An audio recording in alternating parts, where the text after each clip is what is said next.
Hello everyone, it's me, Lynn, your island girl from Tikau Island. Joke. So for today's video, yes! Ano ba? Join me make my intro. Gusto ko Korean, in Korean. Yeah, 친구의 let's go.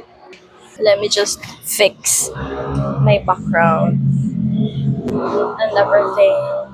Okay, so I think that's shit. That's fine. Let's go.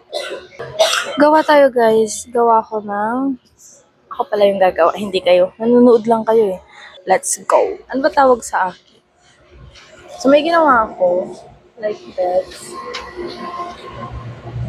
Pero in Korean siya. Koreana ka girl. Okay, basta ganun. In Korean. Feeling ko ang cute-cute lang eh. Chingu. Yeah, chingu. Pero hindi... Pangit. Ang hirap naman mag-isip ng pang-intro. Ano ba dapat? Yung sinasabi ko, hey everyone, it's me again, Lynn, your island girl from Tikau Island. Gusto ko siyang palitan ng in Korean. Gusto ko Korean. Pero mas maloka kayo, di ba? Ya, 친구야, 렌심니다. Parang gano'n. Ang cute, di ba?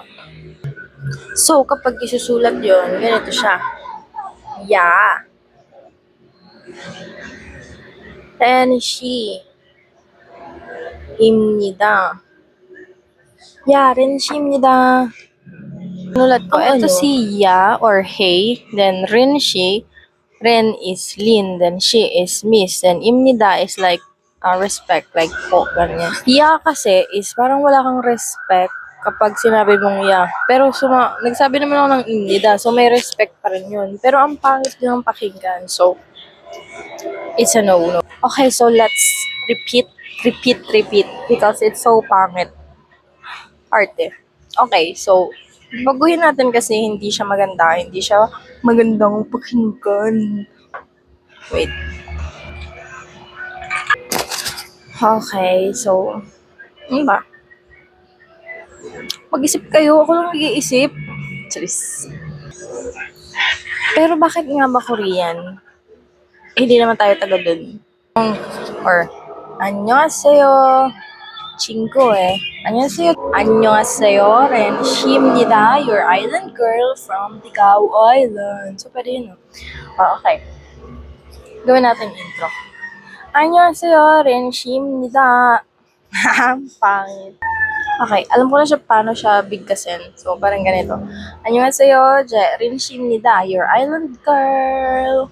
Diba? So, okay na yun. Kunwari kaka-open lang ng camera. 안녕하세요. That's it. Feeling ko okay na ako sa intro ko.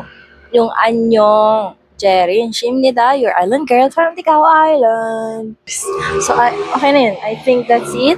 That's it for today's video. Please like, share, and comment. And, ano pa ba? Okay, bye-bye. Bye!